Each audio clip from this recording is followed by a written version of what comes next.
কথায় বলে it is very difficult to hide the ল্যাঞ্জা। যে কথা আমরা 5ই আগস্টের আগে থেকেই বলে আসছিলাম, যা নিয়ে আমাদের ষড়যন্ত্রকারী দেওয়া হয়েছিল, আজ 25শে ডিসেম্বর 2025 চরম সত্য ধ্রুবতারার মধ্যে স্পষ্ট হয়ে গিয়েছে। বৈষম্য বিরোধী ছাত্র আন্দোলনের সাবেক সমন্বয়ক আব্দুল কাদের আজ বোমা ফাটিয়েছেন। তারুণ্যের রাজনীতির নামে যে নাটক এতদিন মঞ্চস্থ হয়েছে, আজ তার জবনিকা পতন ঘটল। জাতীয় পার্টি বা এনসিপি শেষ পর্যন্ত জামাত ইসলামে বিলীন হতে যাচ্ছে। 30টি আসনের বিনিময়ে তারুণ্যের স্বপ্নকে জামাতের কাছে বন্ধক রেখেছে নাহিদ সার্জিসরা। আজ আমি আপনাদের সামনে এই নোংরা ক্ষমতার ভাগাভাগির প্রতিটি গোপন নথি খুলে ধরবো, দেখাবো কিভাবে সাধারণ শিক্ষার্থীদের রক্ত আর স্বপ্নকে পুঁজি করে নাহিদ ইসলামরা প্রধানমন্ত্রীর চেয়ারের জন্য দর কষাকষি করছেন। চলুন মুখোশ খেলায় মেতে উঠি। আমরা প্রথমেই যেটা দেখে আসি যে আব্দুল কাদের তার একটা স্ট্যাটাস দিয়েছে, এবং যে স্ট্যাটাসের মাধ্যমে সে প্রকাশ করতে চেয়েছে, যে স্ট্যাটাসের মাধ্যমে সে বুঝাতে চেয়েছে এবং তুলে এনেছে সত্য কথাটা, সেই সত্য জিনিসটা আপনাদের সামনে আমি একটু দেখাতে চাই। এই হলো তার স্ট্যাটাস, এবং সেখানে কিন্তু স্পষ্টভাবে সে বলেছে তারুণ্যের রাজনীতি কবর রচিত হয়েছে। এনসিপি অবশেষে জামাতের সাথে সারা দেশের মানুষের আশাকাঙ্ক্ষার জলাঞ্জলি গুটি কয়েক নেতার স্বার্থ হাসিল করতেই এমন আত্মঘাতী সিদ্ধান্ত নিয়েছে যে জামাতের সাথে তারা গাঁটবাঁধা করছে। সবকিছু ঠিকঠাক থাকলে আগামীকাল এই জোটের ঘোষণা আসতে পারে, আর এর মধ্য দিয়ে কার্যত জামাতের গর্ভে বিলীন হয়ে যাবে। জামাত থেকে এনসিপি চেয়েছিল 50 আসন, দরকষি সর্বশেষ পর্যায়ে সেটা 30 আসনের মধ্যে চূড়ান্ত হয়েছে। জোট অনুযায়ী এনসিপি বাকি 270 আসনে কোনো প্রার্থী দিতে পারবে না। সে জামাতকে সহযোগিতা করবে এনসিপি। জামাতের জোট সঙ্গী হিসেবে আসন প্রতি এনসিপি কে নির্বাচনী খরচ দেওয়া হবে 1.5 কোটি টাকা। বুঝতে পেরেছেন কত ভয়ঙ্কর? আমরা একটু নিউজটাও দেখে আসি দর্শক। এখানে ইত্তেফাকে যে নিউজটা করেছে সেই নিউজটা আমরা একটু দেখে আসি, যে এখানে সে কি বলেছে সেই ব্যাপারটা আমরা একটু জানাই আপনাদেরকে। নাগরিক পার্টি এনসিপি বাংলাদেশ জামাতের জোট করাকে তারুণ্যের রাজনৈতিক কবর রচিত হয়েছে মন্তব্য করেছেন বৈষম্য বিরোধী ছাত্র আন্দোলনের সাবেক সমন্বয়ক আব্দুল কাদের। একই সঙ্গে এরই মধ্য দিয়ে কার্যত জামাতের গর্ভে বিলীন হয়ে যাবে বলে মনে করেন তিনি। বৃহস্পতিবার 25শে ফেসবুকে দেওয়া এক পোস্টে তিনি এসব পোস্টে আব্দুল কাদের লেখেন, তারুণ্যের রাজনীতির কবর রচিত হয়ে যাচ্ছে। এনসিপি অবশ্যই জামাতের সাথে সরাসরি জোট বাঁধতেছে। সারা দেশে মানুষের নেতা কর্মীদের আশা আকাঙ্ক্ষাকে জলাঞ্জলি দিয়ে গুটি কয়েক নেতার স্বার্থ হাসিল করাতেই এমন আত্মঘাতী সিদ্ধান্ত। সবকিছু ঠিকঠাক থাকলে আগামীকাল এই জোটের ঘোষণা আসতে পারে, কার্যত এনসিপি জামাতের গর্ভে বিলীন হয়ে যাবে। এই ঘটনা আমরা পড়েছি, যেটা লিখেছে সেই কথাটাই আসলে এখানে তুলে ধরার চেষ্টা করা হয়েছে। মোটামুটি কাদের যে বক্তব্যটা, সেই বক্তব্যটাই 100% করা হয়েছে। তো আমরা আসলে বিশ্লেষণে যদি যাই দর্শক, এই এনসিপি এই ক্যারেক্টারগুলো কারা, আসলে মূলত এদের কারা কাদের এজেন্ট হিসেবে কাজ করছে বা কিভাবে হচ্ছে, প্রতিটা জিনিস আমরা আপনাদের কাছে আজকে এই তুলে ধরার চেষ্টা করব, যে আসলে এর মাধ্যমে বাংলাদেশে যে রাজনীতি আমরা যে প্রেডিকশন সেই 5ই আগস্ট থেকে করছিলাম, যে প্রেডিকশন আমরা করে আসছিলাম, সেই প্রেডিকশনই যে আজকে সত্য হচ্ছে। এই এনসিপি জামাত এরা যে আসলে জামাতের বি টিম সি টিম হিসেবে কাজ করছে, এটাই কিন্তু এখন বাস্তবতা। বা এবং এই আন্দোলনও যে বি টিম সি টিম হিসেবে কাজ করেছিল, সেই জিনিসটা কিন্তু আজকে দিনের আলোর মতো সবার কাছে পরিষ্কার হয়ে যাবে। আব্দুল কাদের আজ ফেসবুকে যা লিখেছে তাকে বলে একটি পোস্ট নেয়, তা হলো তথাকথিত বিপ্লবীদের বিরুদ্ধে চার্জশিট বা অকট্ট চার্জশিট। তিনি স্পষ্ট করে দিয়েছেন যে এনসিপি এখন কোনো স্বাধীন দল নয়, এটি এখন জামাতের একটি বি বা সি টিম। কাদের ভাই লিখেছেন, তারুণ্যের রাজনীতির কবর রচিত হচ্ছে কেন?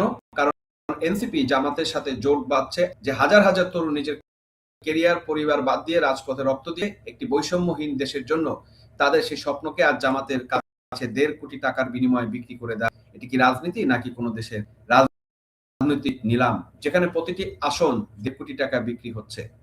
তখন আব্দুল কাদের জানাচ্ছেন, জামাতের কাছে এনসিপি নাকি 50টি আসন ছিল, কিন্তু দর কষাকষি শেষে তা 30টিতে থেকেছে। জোটের শর্ত কি শুনলে আপনার রক্ত গরম হয়ে যাবে। এনসিপি 30টি আসন লড়বে, বাকি 270টি আসনে জামাতকে নিঃশর্ত সমর্থন দিবে। এর বিনিময়ে জামাত কি দিবে? প্রতিটি আসনে নির্বাচিত এনসিপি প্রার্থীদের দেওয়া হবে 1.5 কোটি টাকা। ডক্টর ইউনূস সাহেব, আপনার সংস্কার কি তবে এই টাকার বিনিময়ে আসন বেচা কেনা? আর এই কিছুর মাস্টারমাইন্ড কে? জামাতের অন্যতম আস্থাভাজন নাসিরউদ্দিন পাটোয়ারি এবং আব্দুল্লাহ মোহাম্মদ তাহের। এই দুজন মিলে ঠিক করবেন এনসিপি 30 জন ভাগ্যবান প্রার্থী কারা হবেন। এনসিপিরাও এখন জামাত ঠিক করে দিবে। কি বলে নতুন রাজনীতি, কি বলে সংস্কার, এটি হলো সেফ এই জামাত হয়ে ক্ষমতায় যাওয়ার নীল নকশা। এবার আসুন সবচেয়ে বড় খবরের দিকে। আব্দুল কাদের ফাঁস করে ছোটন গঙ্গদের সাথে নাহিদ ইসলামের এক গোপন সমঝোতা হয়েছে। যুক্তিটা কি? পশ্চিমা জামাতকে সরাসরি ক্ষমতা দেখতে চায় না, তাই জামাতের সামনে রাখবে, জামাতকে সামনে রাখবে হচ্ছে জামাত সামনে রাখবে হচ্ছে নাহিদ ইসলামকে। যদি এই জোট নির্বাচনে জেতে তবে নাহিদ ইসলাম হবেন বাংলাদেশের প্রধান, আর যদি হেরে যায় তবে তিনি হবেন বিরোধী দলীয় নেতা। একবার যে ছেলেটা কয়েক মাস আগে টি শার্ট পরে রাস্তায় স্লোগান দিত, সে আজ শত শত শহীদের লাশের উপর দিয়ে প্রধানমন্ত্রীর চেয়ারে বসার স্বপ্নে বিভোর। জামাতের হাত মিলিয়ে যে ক্ষোভ বা ক্ষমতার যে লোভ, এটি কি সেই 5 আগস্টের লক্ষ্য ছিল? নাহিদ ইসলামরা গতকাল রাতে গিয়ে তারুণ্যের সেই স্বপ্নকে মাটি চাপা দিয়ে এসেছেন। তারা প্রমাণ করেছেন তারা শুরু থেকেই জামাতের এজেন্ট ছিলেন, এখনো তাই আছেন। আমরা 5 আগস্টের আগে যখন বলতাম এই সমন্বয়টা জামাত শিবিরের এজেন্ডা বাস্তবায়ন করছে, তখন আমাদের দালাল বলা হতো।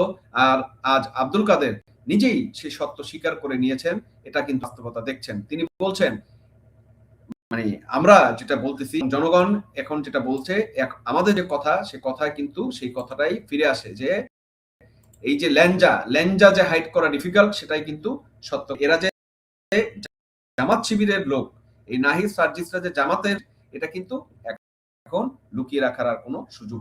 আজ সত্য হয়েছে, প্রমাণিত হয়েছে, নাহিদ সার্জিসরা সাধারণ শিক্ষার্থীদের আদরে আসলে একটি নির্দিষ্ট দলের পথ পরিষ্কার করেছিল। সাধারণ মানুষ ভেবেছিল তারা রাজনীতি দেখাবে, কিন্তু তারা দেখালো সেই পুরানো উগ্রবাদী শক্তির নতুন মোড়ক। এনসিপি এখন আর জনগণের দল নয়, আমাদের পলিটিক্যাল উইং। আব্দুল কাদের আরো আগে হতো, তবে হয়তো দেশ আজ বিপদে পড়তো না। সব নাটকের পিছনে ডক্টর ইউনূসের ভূমিকা কি? তিনি কি জানেন না তার উপদেষ্টারা রাতের অন্ধকারে কোথায় কার সাথে জোট করছে? নাকি তিনি নিজেই এই জামাত নাহিদ থিওরির প্রবর্তক? আইন শৃঙ্খলা নেই, মানুষের মব জাস্টিস মরছে, অর্থনীতি ধ্বংসের মুখে, আর উপদেষ্টার ব্যস্ত নিজেদের রাজনৈতিক দল বোঝাতে আর জামাতের কাছ থেকে ফান্ড নিতে। পিচাস ইউনূসের এই প্রশাসনে আসলে উগ্রবাদীদের একটি সেফ প্যাসেজ দেওয়া দিচ্ছে। আর বাংলাদেশের সার্বভৌমত্ব হুমকির মুখে, কারণ যে ছাত্রনেতারা দেশের হাল ধরার কথা ছিল, তারা আজ 1.5 কোটি টাকার বিনিময়ে বা বিক্রি হয়ে যাচ্ছে। দেশের ছাত্র সমাজ আর সাধারণ মানুষের কাছে প্রশ্ন, আপনারা কি এই বেঈমানদের ক্ষমা করবেন? সমন্বয়করা আপনার ভাইয়ের রকে পুঁজি করে প্রধানমন্ত্রীর চেয়ারে দর কষাকষি করে, তাদের কি আর বিশ্বাস করা যায়? গতকাল রাতে যে স্বপ্নটি মাটি চাপা দিয়ে, স্বপ্নটি আমাদের আবার জীবিত করতে হবে এবং জামাতের এনসিপি জোট আসলে বাংলাদেশে একটি উগ্রবাদী আস্তানা বানানোর শেষ ধাপ হিসেবে হবে। আমাদের লড়াই ছিল বৈষম্যের বিরুদ্ধে, এই বাংলাদেশের মানুষের যে লড়াই ছিল, সেটা ছিল বৈষম্যের বিরুদ্ধে। কিন্তু আজকে আমরা কি দেখছি? আজকে দেখছি আমরা সেই লুটোপুটি চাটাপাটি, চেটে খাওয়া লুটে খাওয়ার সেই ধান্দা, চোর বাটপারদের আস্তানা। এটা কোনো নির্দিষ্ট দলের গোলামির জন্য নয়। আব্দুল কাদের এই তথ্যগুলো আমাদের দিয়েছে এবং জনগণের কাছে স্পষ্ট করে দিয়েছে যে এরা হচ্ছে দেশের লুটেরা এবং এরা হচ্ছে মৌলবাদের উত্থানকারী। এখন সময় এসেছে এই বিক্রি হয়ে যাওয়া সমন্বয়কদের প্রত্যাখ্যান। পরিশেষে বলতে চাই, নাহিদ সার্জিসদের মুখোশ আজ খুলে পড়েছে। 1.5 কোটি টাকার বিনিময়ে তারা তারুণ্যের রাজনীতির কবর রচনা করেছে। জামাতের গর্বে এনসিপি বিলীন হওয়া আমাদের ইতিহাসের এক কালো অধ্যায়। ডক্টর ইউনূস, আপনি যদি এখনো এই উপদেষ্টাদের বিরুদ্ধে ব্যবস্থা নেন, জাতি ধরে নিবে আপনি বেঈমানের অংশীদার নন। কিন্তু আপনি তো সেটা করবেন না। আপনি এই মেটিকুলাস ডিজাইনের অংশ এবং প্রধান ক্রিয়ানক। আপনি এই দেশটাকে ধ্বংস করার জন্য এইসব জঙ্গি জামাতি এদেরকে দিয়ে সামনে এসেছেন। দেশের স্বাধীনতা সার্বভৌমত্বকে লুপ্ত করার জন্য মুক্তিযুদ্ধকে অপমান করার যত পায়তারা আপনারা করছেন, সমস্ত কিছু আপনার ইন্ধনে, আপনার নীল নকশায় এই জামাত, এই এনসিপি, এই শিবির এরা করিয়েছে।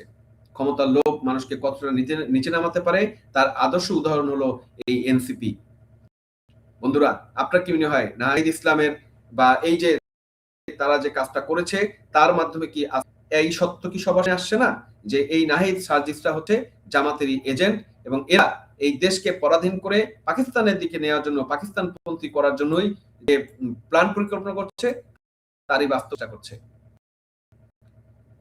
ভিডিওটি শেয়ার করুন, কোনায় এইসব চরিত্র খুলে যায় এবং সচেতন থাকুন, সার্বভৌমত্ব রক্ষা করুন এবং এই সব জঙ্গিদেরকে পরিহার করুন। ধন্যবাদ দর্শক, দেখা হবে পরবর্তী ভিডিওতে।